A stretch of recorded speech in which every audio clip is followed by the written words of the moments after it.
안녕하세요, 코비에TV입니다. 오늘 준비한 무서운 이야기는 군대 괴담인데요. 오늘 이야기, 스토리 전반에 걸쳐서 잔잔한 소름이 있을 예정입니다. 집중해서 잘 들어보시기 바랍니다. 그럼 오늘의 이야기도 제 시점에서 들려드리도록 하겠습니다. 때는 제가 막 군입대를 했을 무렵이에요. 논산훈련소를 마치고 육군 통신학교로 배치를 받았거든요. 당시에 약 20명 정도 되는 동기들이 있었고 맞선임이 될지도 모르는 2, 3주차 선임들과 생활을 한 지 한 1주차 정도 되던 때였어요. 당시에 하루에 한 명씩 22시 이후에, 그러니까 저녁 10시죠. 저녁 10시 이후에 당직사관이랑 컴퓨터 앞에 앉아가지고 잠을 안 잔다는 개념으로 그냥 앉아 있었던 것 같아요. 그날은 비가 천장을 뚫을 듯이 내리던 날이었는데요. 밤 11시쯤이었습니다. 당시 비가 너무 대차게 내리고 있어가지고 너무 강하게 내리는 빗소리에 묻혀서 전화벨소리가 들릴 듯 말 듯 울리고 있었는데요. 그 벨소리에 당직사관이 잠에서 깼는데 발신번호를 확인하고 나서 굉장히 짜증나는 듯한 표정을 짓더니 헛기침을 몇 번 하고 전화를 받더라고요. 통신보안 통신학교 당직 김중사입니다. 어머님, 또 전화 주셨네요. 여긴 그런 아이 없습니다.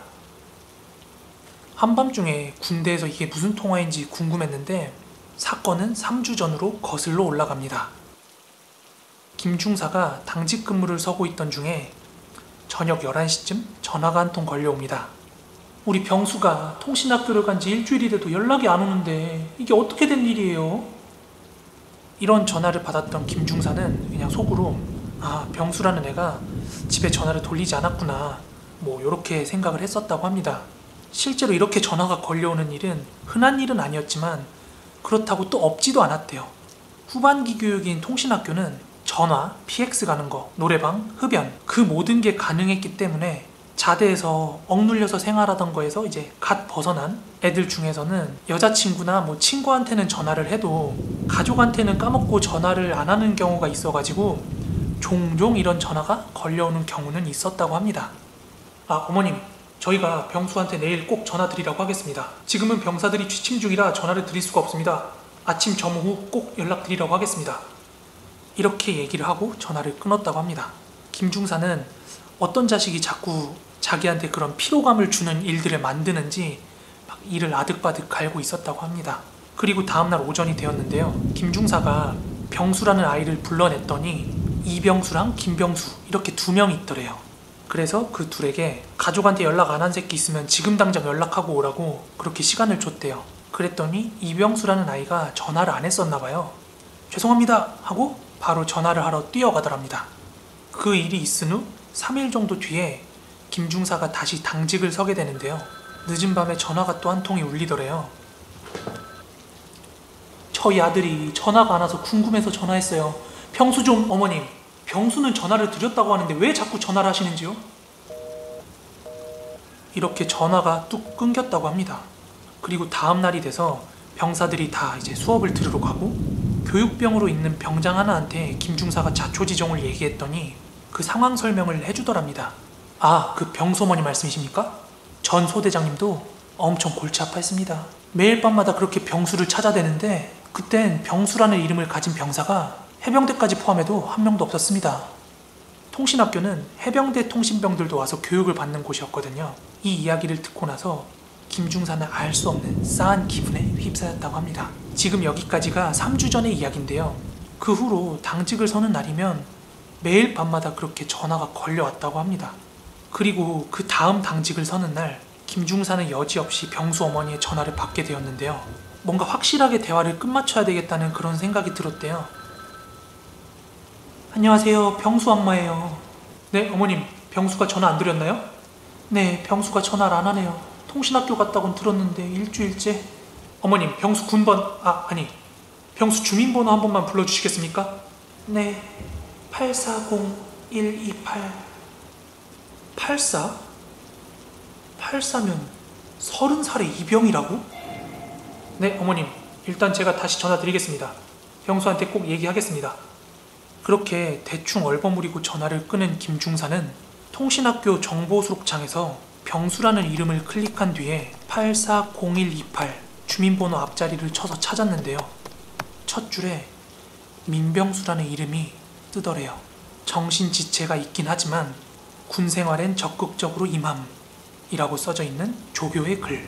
그리고 그 밑에는 논산훈련소 수료 후 수료식 가족 만남 시간대 몰래 외출 후 욕조에서 팔에 칼을 그어 사망. 이런 기록이 있었다고 합니다. 훈련이 힘들어서? 아니면 원하는 걸 못해서? 도대체 왜 그 병사는 죽었는지. 죽은 자는 말이 없으니까요. 김중사는 소름이 돋고 정신이 멍해졌는데, 아이씨 이게 뭐야, 왜 죽은 애를 나한테 찾아? 그렇게 민병수라는 사람에 대한 정보를 찾은 뒤에 가만히 있으면 뭔가 자기가 정신줄을 놓을 것 같아서 걸려왔던 발신번호를 통해서 다시금 전화를 걸었대요. 그런데 없는 번호라고 뜨더랍니다. 이미 300건이 넘는 통화 기록이 있었는데도 말이죠.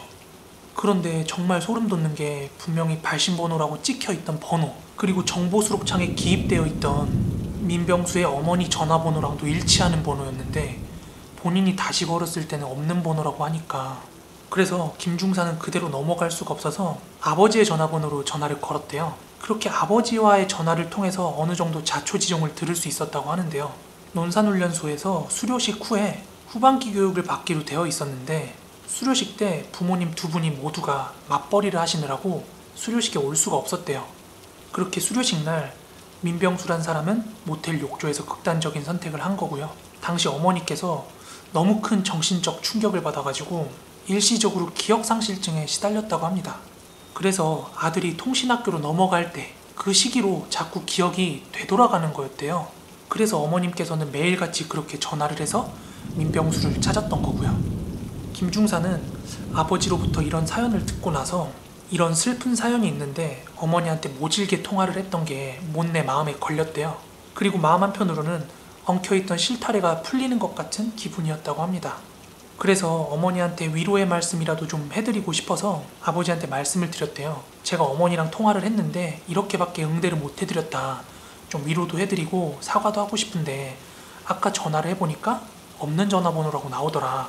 혹시 아버님께서 어머니 전화번호 좀 가르쳐 줄 수 있겠냐? 이렇게 아버님한테 어머니의 전화번호를 여쭈었대요.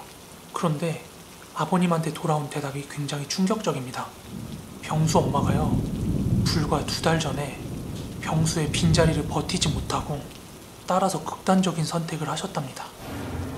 게다가 휴대폰 번호도 해지한 지가 이미 1달은 좋게 넘었다고 합니다. 그럼 도대체 3개월 동안 꾸준히 걸려오던 전화 중에서 마지막 1달 동안의 통화는 어떻게 걸려올 수 있었던 걸까요? 김중사는 얘기합니다. 아직도 병수 어머님의 목소리가 생생하다고요. 실제로 김중사랑 같이 당직 서던 동기들이 매번 듣던 얘기고, 실제로 비 오는 날 자기가 어떤 기분이었는지까지 생생하게 전달을 해주기도 했었습니다. 네, 이야기는 여기까지인데요. 좀 안타까우면서도 오싹한 이야기죠. 사실 저는 수술을 2차례 하는 바람에 군대를 면제를 받았어요. 그래서 군대와 관련된 이야기를 전달해 드릴 때는 약간 어설픈 점이 있어도 전달하려는 뉘앙스만 이해를 해주시면 감사하겠습니다. 자, 그럼 저는 다음에 더 무섭고 오싹한 이야기로 찾아오도록 하겠습니다. 모두 좋은 밤 되시고요. 이상 코비애TV였습니다. 감사합니다.